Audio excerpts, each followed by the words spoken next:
తిరుమల తిరుపతి దేవస్థానం ప్రపంచంలోనే ఎక్కువ సిరి సంపదలు కలిగి మరియు ప్రతిరోజు వేల మంది కలియుగ దైవమైన శ్రీ వెంకటేశ్వర స్వామి దర్శనం కోసం వచ్చే ఒక గొప్ప పుణ్యక్షేత్రం. సాక్షాత్తు ఆ శ్రీ మహావిష్ణువే ఈ భూమిపైకి వచ్చి ఒక శిలలా కొలువై ఉన్నారు. స్వామివారు విగ్రహానికి కూడా 200 కోట్ల సంవత్సరాల నుండి చరిత్ర ఉందని తెలుసా మీకు? నేను ఈ వీడియోలో కొన్ని తిరుమల అద్భుతాల గురించి చెప్పబోతున్నాను. ఈ అద్భుతాలు టీటీడీ ప్రధాన అర్చకులు రమణ దీక్షితులు గారు, చాగంటి గారు చెప్పిన వాటిలో నుండి తీసుకొని చెప్పిన నిజాలు. ఇందులో నా కల్పితాలైతే ఏమీ లేవు. వీడియోని చివరి దాకా చూడండి. మీకు నచ్చితే కనుక లైక్ చేసి నా ఛానల్ని సబ్స్క్రైబ్ చేసుకోండి. ఇక ఆలస్యం చేయకుండా ఈ అద్భుతాల గురించి మీకు ఒక్కొక్కటి చెప్తాను. మొదటి అద్భుతం, తిరుమల ఆలయంలో గర్భగుడిలో శ్రీవారి విగ్రహం ముందుంచే మట్టి దీపాలు ఎప్పుడు కొండెక్కవు. ఈ దీపాలను ఎప్పుడు ఎవరు వెలిగించారనే విషయాలు ఎవ్వరికీ తెలియవు. కొన్ని వేల సంవత్సరాల నుండి కొండెక్కకుండా వెలుగుతున్న ఈ దీపాలు ఇప్పటికీ స్వామివారి ఎదుట కనిపిస్తూనే ఉంటాయి. రెండవ అద్భుతం, శ్రీవారి విగ్రహం ఎప్పుడూ తేమతో నిండి ఉంటుంది. పూజారులు ఎన్నిసార్లు విగ్రహాన్ని పొడిగా చేద్దామని ప్రయత్నించినా విగ్రహం మళ్లీ తడిగా మారడం ఇప్పటికీ విస్మయం కలిగించే విషయం. ముడి కర్పూరం లేదా పచ్చకర్పూరం ఏదైనా రాతికి రాస్తే ఆ రాయి అతి కొద్ది కాలంలోనే పగుళ్లకు గురై పగిలిపోతుంది. కానీ శ్రీవారి విగ్రహానికి నిత్యం పచ్చకర్పూరం రాస్తున్న ఏమాత్రం చెక్కు చెదరకపోవడం ఆశ్చర్యకరం. దీన్ని బట్టి శ్రీవారి విగ్రహం భూమిపై ఎక్కడా లేని అరుదైన రాతితో ఏర్పడినట్లు భావిస్తారు. మూడవ అద్భుతం, ప్రతిరోజు తిరుమలలో కొట్టే గంటలు శబ్దం 20 కిలోమీటర్ల దూరం వరకు వినిపించడం కూడా ఆశ్చర్యకరం. నాలుగవ అద్భుతం, ఎప్పుడు తిరుమలలో వచ్చే భక్తుల బాధలను వింటున్న స్వామివారి కళ్ళల్లో ప్రతిరోజు తడి కనిపించడం భక్తుల బాధలు వింటున్న సంకేతమని నమ్మకం. అప్పుడు పూజారులు స్వామివారి కళ్ళ నీళ్లు తుడుస్తున్నారనేది కూడా ఒక నిజం.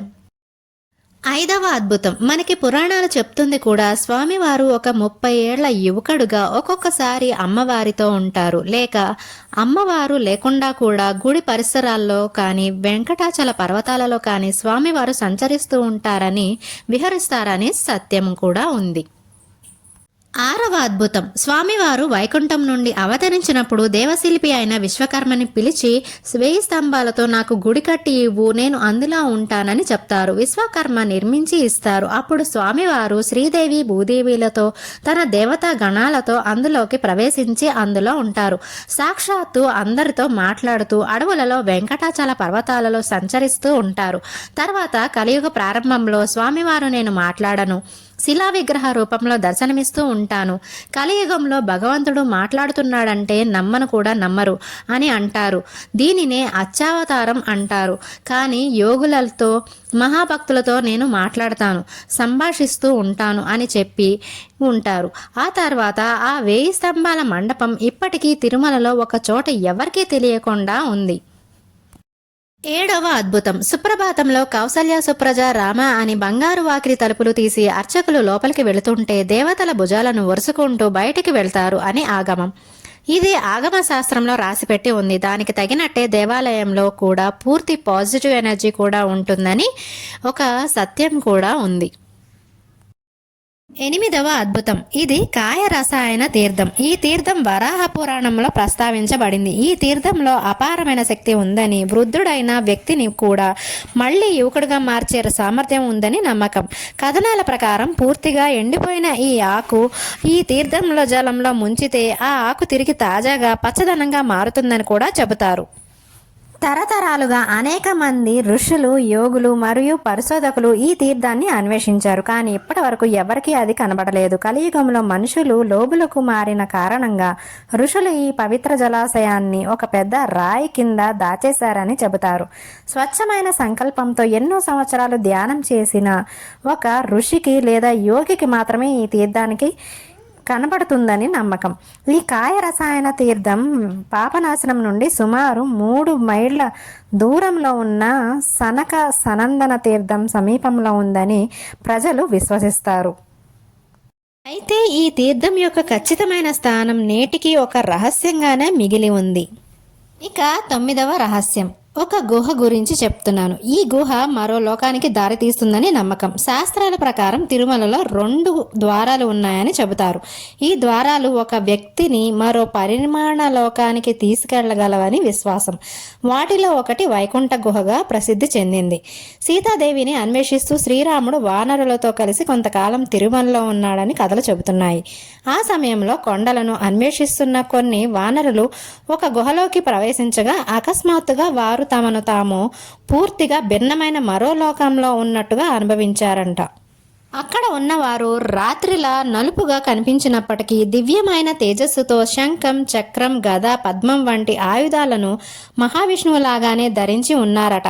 ఆ లోకంలో విశ్వక్సేనుడు ప్రత్యక్షమై వానరులకు అక్కడ ప్రవేశానికి అనుమతి లేదని తెలిపి వారిని తిరిగి ఈ లోకంలోకి మార్గనిర్దేశం చేశాడని చెబుతారు. ఈ గుహ నేటికి స్వామి పుష్కరి నుండి ఈశాన్య దిశలో సుమారు 2 మైళ్ళ దూరంలో ఒక కొబ్బరి తోటలో ఉందని నమ్మకం. అయితే ఈ గుహలో ఉన్న నిజమైన ద్వారం ఇప్పటి వరకు ఎవరికీ కనబడలేదు. బహుశా విధి ఎన్నుకున్న వారికే మళ్ళీ ఆ ద్వారం ద్వారా ప్రవేశం లభించవచ్చని భక్తుల విశ్వాసం కూడా ఉంది. ఇక 10వ అద్భుతం. శ్రీ వెంకటేశ్వర స్వామి తిరుమలకు వచ్చినప్పుడు నివసించేందుకు వరాహస్వామిని 100 అడుగుల భూమిని కోరారని కథనాలు చెబుతున్నాయి. ఈ ఒప్పందాన్ని అధికారికంగా చేయడానికి స్వామివారే స్వయంగా ఒక తామ్రపత్రంపై లిఖించి మొదట నైవేద్యం ఎల్లప్పుడూ వరాహస్వామికే సమర్పించాలి అని, అలాగే భక్తులు ముందుగా వరాహస్వామిని దర్శించిన తర్వాతనే వెంకటేశ్వర స్వామిని దర్శించాలి అని హామీ ఇచ్చారట. ఈ తామ్రపత్రం అనేక సంవత్సరాల పాటు వరాహస్వామి ఆలయంలో భద్రపరచబడింది. ప్రస్తుతం ఇది ఆనంద నిలయం వెనుక ఉన్న మ్యూజియంలో అత్యంత జాగ్రత్తగా సంరక్షించబడుతోంది. ఆశ్చర్యకరమైన విషయం ఏమిటంటే ఈ తామ్రపత్రంపై లిఖించబడిన భాషను నేటికి ఏ నిపుణుడు పూర్తిగా అర్థం చేయలేకపోతున్నారు. ఇది మన కళ్ళ ముందే స్పష్టంగా కనిపిస్తున్నప్పటికీ చదవలేని ఒక అద్భుతమైన రహస్యంగా నిలిచిపోయింది. మీకు ఈ వీడియో నచ్చిందా? నచ్చితే నా ఛానల్ని సబ్స్క్రైబ్ చేసుకోండి. అలాగే కామెంట్ సెక్షన్లో గోవిందా గోవిందా అని కూడా కామెంట్ చేయండి.